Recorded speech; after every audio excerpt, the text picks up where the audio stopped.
Pakistan international airlines का एक छोटा जहाज ग्वादर एयरपोर्ट पर टेक ऑफ के लिए बिल्कुल तैयार था।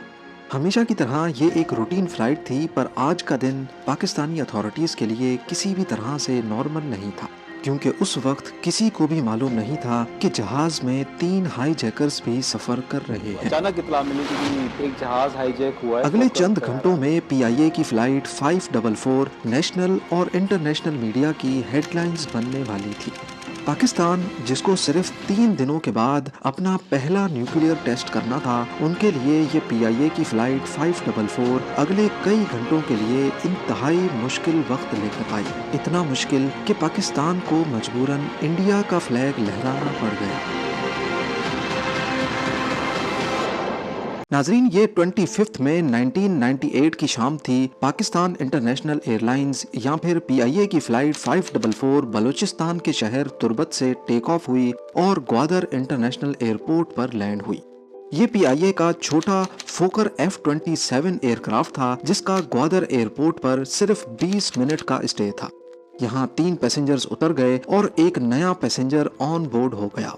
अब जहाज में टोटल 27 पैसेंजर्स और 5 क्रू मेंबर्स मौजूद थे। पैसेंजर बोर्डिंग के बाद जहाज ने शाम के 5:55 पर टेक ऑफ किया और अब इसका अगला और final stop Karachi international airport था, जहां उसे ठीक 1 घंटे के बाद यानी 6:55 पर लैंड करना था। ग्वादर एयरपोर्ट से टेक ऑफ किए अभी चंद मिनट ही गुजरे थे कि एक पैसेंजर उठा और कॉकपिट की तरफ जाने लगा, जिस पर एयर होस्टेस ने उसको रोकना चाहा, लेकिन वो शख्स एयर होस्टेस को धक्का देकर कॉकपिट के अंदर जाने में कामयाब हो गया। आपको यहाँ बताते चलें कि जिस वक्त पीआईए की फ्लाइट 544 में ये सब कुछ हो रहा था, उसके 3 दिनों के बाद यानी 28 मई 1998 वाले दिन पाकिस्तान को अपना पहला न्यूक्लियर टेस्ट बलूचिस्तान प्रोविंस की चगाई डिस्ट्रिक्ट की पहाड़ियों पे करना था। इस टेस्ट को पाकिस्तान ने चगाई 1 का नाम दिया और ये पाकिस्तान की हिस्ट्री में एक बहुत इम्पोर्टेंट दिन था, क्योंकि इंडिया अपना दूसरा न्यूक्लियर टेस्ट पोखरान 2 इसी महीने की शुरुआत में कर चुका था। दुनिया की नज़र में पाकिस्तान न्यूक्लियर रेस में ऑलरेडी 24 साल पीछे था, क्योंकि इंडिया ने अपना पहला न्यूक्लियर टेस्ट पोखरान 1 1974 में किया। यही वजह है कि अपने पहले न्यूक्लियर टेस्ट से पहले पाकिस्तान किसी किस्म की गड़बड़ नहीं चाहता था, लेकिन ना चाहते हुए भी जिसका डर था वही हुआ। उधर पीआईए फ्लाइट 544 के कॉकपिट में जबरदस्ती घुसने वाले शख्स ने अपना पिस्टल निकाला और पायलट को कहा कि जहाज हाईजैक कर लिया गया है। पैसेंजर केबिन में हाईजैकर्स के 2 और साथी भी थे। जब उन्होंने देखा कि पायलट काबू हो चुका है, तो वो अपनी सीट से उठे और वेपन्स के जोर पे तमाम पैसेंजर्स को हॉस्टेज बना लिया। हाईजैकर्स ने सारे पैसेंजर्स को वार्निंग दी कि चालाकी दिखाने की सूरत में जहाज को बॉम्ब से उड़ा दिया जाएगा, जो इनमें से एक ने अपने जिस्म पे बांधा हुआ है। अभी किसी को कुछ समझ आता, इतने में पायलट ने भी अनाउंसमेंट करके इस बात की कंफर्मेशन कर दी। पीके 544 के कैबिन क्रू की बात की जाए तो उसमें pilot captain Uzair Khan, copilot first officer Mohammad Faisal, जबकि 2 एयर होस्टेस खालिदा अफरीदी और अस्मा ईरानी समेत एक ग्राउंड इंजीनियर सज्जाद चौधरी भी शामिल थे।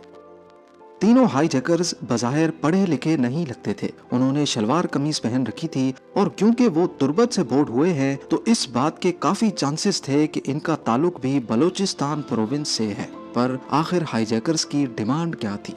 बलूचिस्तान प्रोविंस साउथ में मौजूद पाकिस्तान की सबसे बड़ी प्रोविंस है। ब्रिटिश इंडिया के दौर से ही यहाँ के कुछ कबीले अपना अलग मुल्क चाहते थे, लेकिन 1947 में पाकिस्तान और इंडिया का पार्टीशन हो गया और बलूचिस्तान को पाकिस्तान की प्रोविंस डिक्लेयर कर दिया गया। तब से लेकर बलूचिस्तान के कुछ कबीले पाकिस्तानी गवर्नमेंट के खिलाफ हैं और बलूचिस्तान के नेचुरल रिसोर्सेज को इस्तेमाल करना इनको अच्छा नहीं लगता। 28 मई 1998 को अपना पहला न्यूक्लियर टेस्ट भी पाकिस्तान को बलूचिस्तान की चगाई डिस्ट्रिक्ट में ही करना था। रिपोर्ट्स के मुताबिक यहाँ की लोकल पॉपुलेशन को खतरा था कि अगर न्यूक्लियर टेस्टिंग इस एरिया में हुई तो इनको इसके भयानक नताइज भुगतने पड़ेंगे। पर दूसरी तरफ पाकिस्तानी गवर्नमेंट का पॉइंट है कि यहाँ गिने चुने लोग ही रहते थे, जिनको न्यूक्लियर टेस्टिंग से पहले ही दूसरे एरियाज में शिफ्ट कर दिया गया था। बस इसी कॉन्फ्लिक्ट को लेकर ये बात बलोच इंसर्जेंट्स को अच्छी नहीं लगी और अपनी आवाज उठाने के लिए ही उन्होंने सिर्फ 3 दिन पहले पीआईए की फ्लाइट 544 को हाईजैक किया था। उधर कॉकपिट में मौजूद हाईजैकर ने कैप्टन उजैर खान से डिमांड की कि प्लेन को कराची के बजाय सीधा इंडिया के कैपिटल न्यू दिल्ली लेकर जाए। हाईजैकर्स ने ये डिमांड क्यों की थी? ऐसा माना जाता है कि शायद उनको इंडिया में लैंड करके पूरी दुनिया की अटेंशन अपनी तरफ लानी थी। उनका ख्याल था कि हम पाकिस्तान गवर्नमेंट के खिलाफ हैं तो शायद हमें इंडिया में सॉफ्ट कॉर्नर मिल जाएगा, क्योंकि ऐसा ही एक वाकया 5 साल पहले 1993 में हो चुका था। इंडियन एयरलाइंस फ्लाइट 439 दिल्ली से मद्रास की तरफ जा रही थी जब उसको एक सिख ट्रक ड्राइवर ने अकेले हाईजैक किया था। उसने पायलट से जहाज को पाकिस्तान में लाहौर इंटरनेशनल एयरपोर्ट लेकर जाने की डिमांड की, लेकिन परमिशन ना मिलने पर जहाज को अमृतसर में ही लैंड करवाया गया, जहां हाईजैकर ने मीडिया पर प्रेस कॉन्फ्रेंस करने के बाद खुद को सरेंडर कर दिया। शायद बलोच हाईजैकर्स का भी ऐसा ही कोई प्लान था। फ्लाइट 544 के कैप्टन ने बंदूक की नोक के नीचे जहाज की डायरेक्शन इंडिया की तरफ कर दी और अनाउंसमेंट करके पैसेंजर्स को भी इतला दी कि हम इंडिया के शहर न्यू दिल्ली में लैंड करेंगे। पर हाईजैकर्स को ये मालूम नहीं था कि कैप्टन ने चुपके से एयरक्राफ्ट का ट्रांसपोंडर हाईजैक मोड में कर दिया है, जिससे ग्राउंड पर ट्रैफिक कंट्रोलर को सिग्नल जा चुका था कि ये जहाज हाईजैक हो चुका है। PIA फ्लाइट 544 अब कराची को क्रॉस करती हुई पाकिस्तान इंडिया बॉर्डर की तरफ बढ़ रही थी। इतने में पायलट ने हाईजैकर को कहा कि ये छोटा फोकर F-27 जहाज है जिसमें इतना फ्यूल नहीं होता कि हम सीधा 1100 किलोमीटर दूर न्यू दिल्ली जा सकें, लिहाजा जहाज को कहीं रिफ्यूलिंग के लिए लैंड कराना पड़ेगा। पायलट ने हाईजैकर्स को कहा कि हमें इंडिया के भुज एयरपोर्ट पर लैंड करना चाहिए, जो कि कराची से 300 किलोमीटर दूर गुजरात में मौजूद है। हाईजैकर्स इस बात पर राजी हो गए तो पायलट ने कंट्रोल टावर से राब्ता किया और भुज एयरपोर्ट पर लैंडिंग की परमिशन मांगी। पर यहाँ पायलट उजैर खान ने चालाकी दिखाई थी और असल में उन्होंने भुज एयरपोर्ट नहीं बल्कि पाकिस्तान के ही हैदराबाद एयरपोर्ट को कॉल मिलाई थी। पूरे पाकिस्तान के एयरपोर्ट्स पर पहले से इंफॉर्मेशन पहुंच चुकी थी कि फ्लाइट 544 हाईजैक हो चुकी है, जिसकी वजह से हैदराबाद एयरपोर्ट का कंट्रोल टावर भी पहले से अलर्ट था। आगे से हैदराबाद एयरपोर्ट की अथॉरिटीज ने भी खुद को भुज एयरपोर्ट ही जाहिर करते हुए कैप्टन को लैंडिंग की परमिशन दे दी। इस वक्त रात हो चुकी थी और अब पूरे हैदराबाद में इमरजेंसी डिक्लेयर हो गई कि एक जहाज हाईजैक हो चुका है जो कुछ ही देर में हैदराबाद एयरपोर्ट पे लैंड करेगा। और सबसे बड़ा मसला ये था कि हाईजैकर्स इस एयरपोर्ट को इंडिया का भुज एयरपोर्ट समझ रहे हैं। एयरपोर्ट अथॉरिटीज को कहा गया कि वो फौरन पूरे एयरपोर्ट से तमाम निशानात मिटा दें जिससे एयरपोर्ट की पहचान होती है।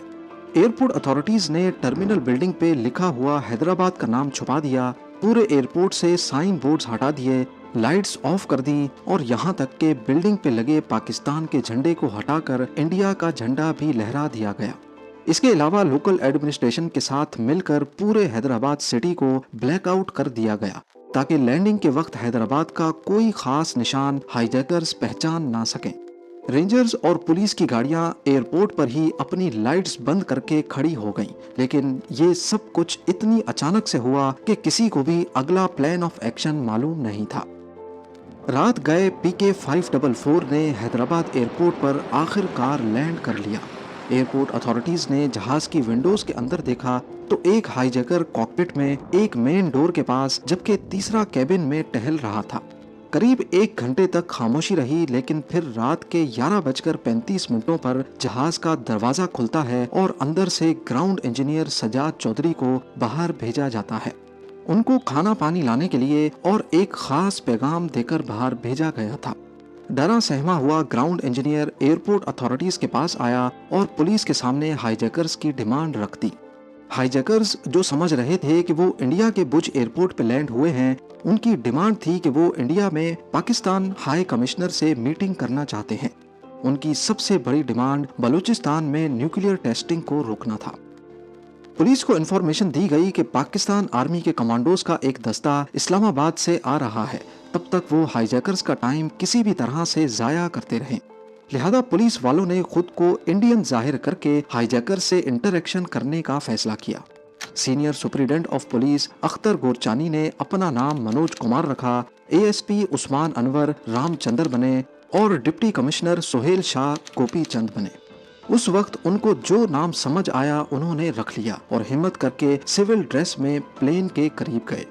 انہوں نے ہائی جیکرز اور پیسنجرز کو کھانا دیا اور ان سے بڑے فرینڈلی انداز میں ملے۔ S S P Akhtar Gorchani جو ویسے بھی بلوچی لینگویج جانتے تھے، وہ ہائی جیکرز کی آپسی گفتگو کو بڑی آسانی سے سمجھ پا رہے تھے، لیکن انہوں نے ان کو بالکل بھی شک نہیں ہونے دیا۔ پولیس آفیسرز نے ہائی جیکرز کے ساتھ کئی گھنٹے گزارے اور ان کے بیچ ٹرسٹ کا لیول بڑھ چکا تھا۔ ان کو بتایا گیا کہ Pakistan high commissioner new Delhi سے نکلے ہیں اور ان کو یہاں پہنچنے میں تھوڑا وقت لگے گا، جبکہ اصل میں وہ سب پاکستان آرمی کے کمانڈوز کا ویٹ کر رہے تھے۔ ایس ایس پی نے اپنے انٹرویو میں بتایا کہ صبح ہونے میں صرف 2 گھنٹے بچے تھے، لیکن آرمی کمانڈوز کا کوئی اتا پتہ نہیں تھا۔ اب میں ان کو بار بار کہہ رہا ہوں کہ یار اب کمانڈوز کس وقت آئیں گے، یہ کوئی حد ہو گئی ہے، مطلب 5 گھنٹے گزر گئے ہیں، اب تھوڑی دیر میں گھنٹے 2 بعد یہاں فجر کی اذانیں شروع ہو جائیں۔ لہٰذا ہائی جیکرز کے ساتھ جب ٹرسٹ لیول کافی حد تک بڑھ گیا تو دونوں پولیس آفیسرز اور ایک ڈپٹی کمشنر نے خود ہی ایکشن کرنے کا فیصلہ کیا۔ ایک موقع پر تینوں نے ایک ساتھ ہائی جیکرز پر جھپٹا مارا اور ان کو قابو کر کے ان سے ویپنز چھین لیے۔ بعد میں معلوم پڑا کہ ان کے پاس کوئی بوم بھی نہیں تھا۔ تینوں ہائی جیکرز کا اصل نام شاہ سوار بلوچ، صابر بلوچ اور صابر رند بتایا گیا، جبکہ وہ پلین میں جمال حسین، انور حسین اور غلام حسین کے ناموں سے ٹریول کر رہے تھے۔ اس پورے کلائمیکس میں کوئی کیجولٹی نہیں ہوئی اور تمام پیسنجرز کو سیفلی واپس اسی جہاز میں کراچی روانہ کر دیا گیا۔ امید ہے زیم ٹی وی کی یہ ویڈیو بھی آپ لوگ بھرپور لائک اور شیئر کریں گے۔ آپ لوگوں کے پیار بھرے کامنٹس کا بے حد شکریہ۔ ملتے ہیں اگلی شاندار ویڈیو میں۔